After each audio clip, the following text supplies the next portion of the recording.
கிச்சன்ல எல்லா வேலையும் சரியா நடந்துட்டு இருக்கான்னு பாத்துட்டு போலான்னு வந்தேன் சார். சொல்லுங்க சார், என்ன விஷயம்? கௌதம் விஷயமா தாங்க. காலையில எங்க வீட்டுல கௌதம் வந்து ஒரே தலைவலியா இருக்குதுப்பா, இன்னைக்கு எனக்கு லீவ் வேணும்னு கேட்டான். அதனால என்கிட்ட எதுவும் கேட்காத, என்கிட்ட எந்த பவரும் இல்ல, எதுவா இருந்தாலும் எம்டி செவந்தி கிட்ட போய் கேளு அப்படின்னு சொல்லி அனுப்பிட்டான். அதுக்கு அவன் என்ன பண்ணிருக்கான்னா, நேர்ல உங்ககிட்ட வந்து கேட்கல, நாராயணன் மேனேஜர் அவர்கிட்ட அவன் சார்பா லீவு கேட்க சொல்லியிருக்கான். இந்த விஷயம் எனக்கு தெரிஞ்சிருச்சு. நாராயணன் தான் எனக்கு போன் பண்ணி சொன்னாரு.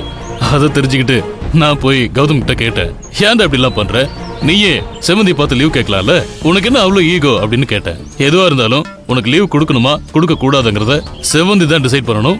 இதுல என்னோட தரப்புல எதுவும் இல்ல, நீ எதா இருந்தாலும் செவந்திட்டியே போய் பேசுன்னு சொல்லிட்டேன். நீங்க ஏன் சார் கௌதம் கிட்ட அப்படி சொன்னீங்க? ஒரு நாள் தானே லீவு கேட்டாரு, நீங்களே கொடுத்திருக்க வேண்டியதானே? என்னங்க செவந்தி, நீங்களே இப்படி சொன்னா எப்படி? கௌதம எப்படியாவது திருத்தி நல்ல வழிக்கு கொண்டு வரணும் அப்படின்னு நான் உங்ககிட்ட சொன்னதுக்கு நீங்க என்ன சொன்னீங்க? நீங்க எனக்கு இந்த பொறுப்பை கொடுக்குறீங்கன்னா கௌதம் சம்பந்தமா இனி எந்த விஷயத்திலயும் நீங்க தலையிட கூடாது, அப்படின்னா இந்த வேலையை நான் செய்யறேன் அப்படின்னு நீங்க தானே என்கிட்ட சொன்னீங்க. இப்ப என்ன திடீர்னு நீங்களே இந்த முடிவு எடுத்திருக்கீங்களே? அடிப்படை வேலையில இருந்து ஒன்னொன்னா கத்துக்கிட்டு படிப்படியா அவன் மேல வரணும்னு அவனை ட்ரெயின் பண்றீங்க பாருங்க, அது போதுங்க. அதுதான் பக்கா ட்ரைனிங். அவன் MBA படிச்சிருக்கான். அந்த MBA டிகிரியே அவனுக்கு ஒரு கிரேடுன்னு நினைச்சு எதுவும் கேட்காம அவனை MD போஸ்ட்ல அப்பாயிண்ட் பண்ண பாருங்க, அதுதான் நான் பண்ண மிகப்பெரிய தப்பு.